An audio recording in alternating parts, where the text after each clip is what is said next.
I'm Brittany Lewis with Forbes Breaking News. Senator John Cornyn recapped a recent trip to McAllen, Texas on the Senate floor Monday.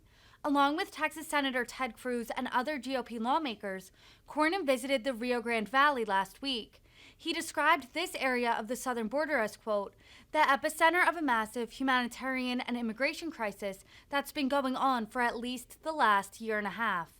Republicans are seeking to make the historic migrant crossings a key issue in the midterm elections. Here's more from the Texas senator. Madam President, it's been more than a year since the United States Senate passed the bipartisan U.S. Innovation and Competition Act, commonly known as USICA.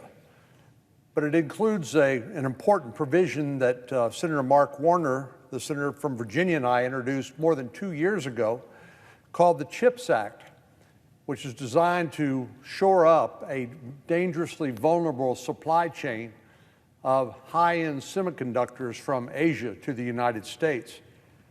The fact is that the United States makes 0% of those advanced semiconductors that are necessary to everything from your iPhone to fifth-generation joint strike fighters like the F-35.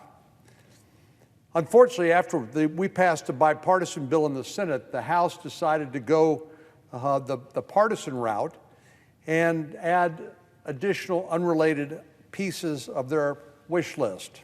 Everything from handouts to labor bosses to money for a UN climate slush fund. We were in the process of stripping out these partisan provisions through the conference committee that was appointed by the House and the Senate when Senator Schumer made a big decision. He said that Democrats were likely to bring to the floor another reckless tax and spending bill like Build Back Better, although in a different version. Our Democratic colleagues got the bright idea. They wanted to revive something like the Green New Deal, increase taxes on working families, and give runaway inflation even more staying power. Well, Senator McConnell, the Republican leader, and members of the Republican conference thought that was a bad idea and said that there would not be a bipartisan conference bill and a partisan reckless tax and spending spree bill. It wasn't a threat, it was just a statement of fact. There's no such thing as negotiating with our Senate colleagues on the Democratic side while they sit on the sidelines drafting partisan legislation. The provisions negotiated out of a bipartisan bill wouldn't land in the trash. They would simply be recycled through a partisan reconciliation bill. But Senator Manchin, the senator from West Virginia, put an end to that last week when he killed the bill that would increase taxes on families and small businesses and implement costly Green New Deal climate policies. In my book, that's a big win for the American people, who are already facing high prices at grocery stores and at the filling station. With this reckless tax and spending spree reconciliation bill dead and buried, there's now an opening to do something that we can agree upon on a bipartisan basis. I spent the weekend talking with a number of our colleagues, both Republicans and Democrats, and I'm cautiously optimistic that we can now proceed to a vote on the USICA bill or some version of it. Based on our discussions, it sounds like the majority leader will bring a narrow bill to the floor that focuses on CHIPS funding, again, something that had been pending for now more than 2 years, as well as tax incentives for manufacturers. This bill will not be USICA, though, and it won't be Endless Frontiers, which was the name of the bill when it was initially introduced. And it sounds like a far cry from the Competes Act, which was the House's partisan response. Rather, from all reports, it focuses on the core issue of reshoring American semiconductor manufacturing here in the United States. With COVID-19, we became aware of a lot of supply chain vulnerabilities that I think we just frankly were not aware of.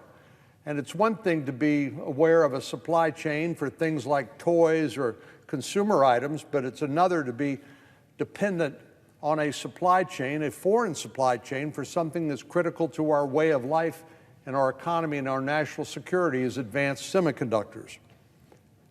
What Senator Warner and I initially proposed, and what I hope we'll be voting on this week, provides market-based incentives to close the cost gap between manufacturing overseas in places like Taiwan and doing so here in the United States.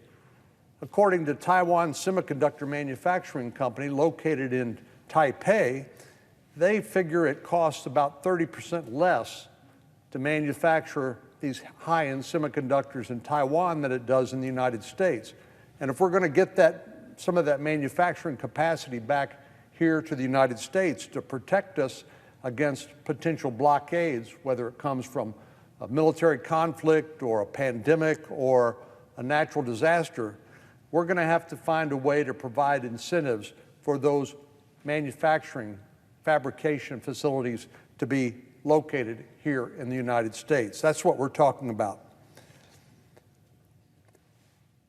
There is a closing window of opportunity for us to act. Secretary Raimondo, the Secretary of Commerce in the Biden administration, has made clear, as have various CEOs of semiconductor companies, that if the United States does not act soon, they will have to make a business decision to locate their manufacturing facilities in other places in the world where those incentives are already provided. But it does nothing to protect the United States economy or national security to have another fab or manufacturing facility located somewhere else around the world. We need them here in the United States if we're going to protect our economy and guard against those national security threats. So if we don't make a decision soon, and I'm talking about in the next couple of weeks, then we can kiss those manufacturing facilities goodbye. And places like Texas and Ohio, Arizona, and other states around the country that might benefit from that construction and the high-paying jobs that go along with them, will see them taken to Europe or somewhere else. Well, even though the senator from West Virginia said he would not support the reckless tax and spending portion of the reconciliation bill, it's possible our colleagues will move forward with a slimmed-down version of an already slimmed-down reconciliation bill that would require the federal government to set a price for drugs covered by Medicare, a move which I believe will stifle innovation. Price fixing always results in scarcity, meaning consumers, particularly seniors, will have less access to choice. It would also extend Obamacare subsidies for insurance companies and prop up the struggling healthcare marketplace. It's clear that I oppose those provisions and the perennial effort to legislate on a partisan basis. But the truth is, Madam President, if the Democrats have 50 votes plus the Vice President, they can pass it notwithstanding Republican opposition. We all understand that. But given the fact that these horrific tax increases are off the table as a result of the announcement from the senior senator from West Virginia, I believe we're in a posture where we can go forward with the CHIPS funding and other related provisions, and I hope we'll be able to take action on that in the coming days. Madam President, on another matter, last week, Senator Cruz, my junior senator and friend, and I took 5 members of our Republican conference to McAllen, Texas, which is the Rio Grand Valley, which is the epicenter of a massive humanitarian and immigration crisis that's been going on for at least the last year and a half. McAllen is the Border Patrol's Rio Grand Valley sector, it's called, and one of the busiest portions of the U.S.-Mexico border when it comes to illegal migration. For example, between October and May, Rio Grande Valley sector agents logged more than 333,000 border crossings, more than any of the other 20 Border Patrol sectors. During the visit, our colleagues were able to see and learn what, frankly, as Texas senators, Senator Cruz and I have learned long ago about the traumatic heart-wrenching consequences of this unabated crisis. Groups of migrants with toddlers who were lying asleep on the dirt road, practically ill from the heat and exhaustion. By the way, the temperature is routinely in excess of 100 degrees at this time of year. One mother and her 7-year-old child, the mom in tears and heartbroken, having left her another 10-year-old child behind in Guatemala, was encountered. Unaccompanied children of 7 years of age with nothing more than the clothes on their back, a birth certificate, and a family contact information on a piece of paper. These were the sort of things that my Senate colleagues had a chance to experience, which unfortunately I have seen all too many times before. These aren't the only heart-wrenching scenes from a war-torn country halfway around the world. This is happening on our front doorstep. This is happening in Texas every day. My colleagues and I also spoke with some of the folks whose homes and property sit along the U.S.-Texas border with Mexico. They shared with us stories about what it's like to live along one of the hot spots for illegal border crossings. One resident told us last year the Brooks County Sheriff Department recovered the bodies of 119 dead migrants. So far this year, the county has recovered 64. Just by way of explanation, the coyotes or the smugglers will bring the migrants across the border, put them in a stash house, and then when they believe the coast is clear, put them in a truck and transport them north. They'll have to go through a border checkpoint or an interior checkpoint at Falfurrias, for example, which is where Brooks County is located. But what happens is the smugglers will tell the migrants, get out of the vehicle and walk around the checkpoint and we'll pick you up on the north side. The problem is this is very tough terrain in over 100-degree plus temperature. And frankly, when some of the migrants become ill or injured, they're simply left behind to die. And that's why so many bodies have been recovered, for example, in Brooks County on a regular basis. It's tough to imagine the toll this sort of discovery takes on a farmer or rancher, and then multiply that shock by more than 100.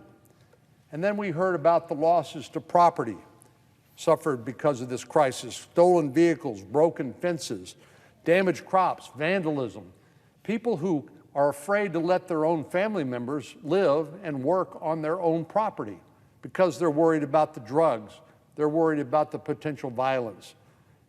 They talked about the safety concerns for their families and employees because drug traffickers and human smugglers go right through their backyard. These men and women are understandably angry. They said to us, "This is the United States of America, and I can't let my daughter or wife or children live and play or work on our own property." They're frustrated beyond belief because their families and employees, their homes and livelihoods are in jeopardy due to the Biden administration's failed border policies. In case there are any doubts, I want to emphasize that what's happening on the border right now does not benefit anyone. Border Patrol agents are stretched thin, they're frustrated, they're overwhelmed by everything they're expected to shoulder. They've been told they cannot do the job that they took an oath to perform under policies by the Department of Homeland Security, which can only be described as non-enforcement policies. Landowners are saddled with safety concerns and financial losses. Non-governmental organizations, which are doing their best to help people in need, are carrying the weight of this humanitarian crisis with no end in sight. Brave Texas Department of Public Safety officers and National Guardsmen are making serious sacrifices as a result of the administration's failure to secure the border. These state guardsmen and the Department of Homeland Security should not have to do a job that is the responsibility of the federal government. But when the federal government won't do its job, the state of Texas has no choice. One guardsman actually drowned while trying to save two migrants struggling to swim across the Rio Grand River. And the migrants themselves are routinely abused, exploited, even raped, and sometimes left for dead in the middle of unforgiving terrain. The only people really winning in this crisis are the criminal organizations and the human smugglers that are getting richer by the day.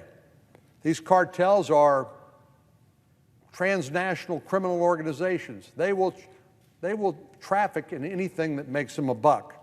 They are what one person has called commodity agnostic. They don't care what that commodity is.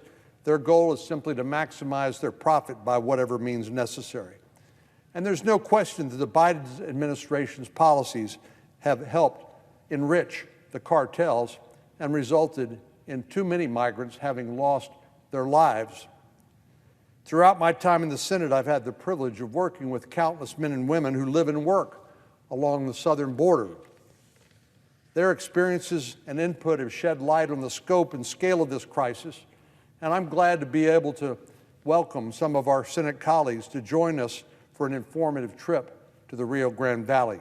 And I appreciate our colleagues taking the time to come visit the U.S.-Mexico border for an update on the border crisis. Of course, most of them don't come from border states, but in the memorable words of one of our colleagues, now every state is a border state because the consequences of this huge migration and humanitarian crisis, not to mention the drugs that are smuggled across the border, affect every community, every state in our nation. I also want to thank my constituents, my fellow Texans, who took the time out of their busy schedule to educate our colleagues, the officers, the agents, the landowners, the National Guardsmen, the Texas Department of Public Safety officials, the local sheriffs, and others. What's so shocking to me, Madam President, is despite the complete security breakdown and really the lack of any dispute about what exactly is happening on the border, we just can't seem to get the Biden administration's attention. Landowners can tell him what it was like to discover the dead bodies of migrants who were abandoned by human smugglers. And those who do the Lord's work at non-governmental organizations can tell the tale of migrants who were violently assaulted and raped on the way to our country, and some of whom arrive pregnant. If President Biden would take a moment to sit down with these folks who live and work along the border, he may begin to learn more and to view this situation for what it really is, a humanitarian and security crisis precipitated by his administration's unwillingness to secure our border. President Biden has an open invitation to visit the Texas border, and I hope he will take us up on that. If he would, we might finally be able to get something done on a bipartisan basis to abate this crisis and to secure our open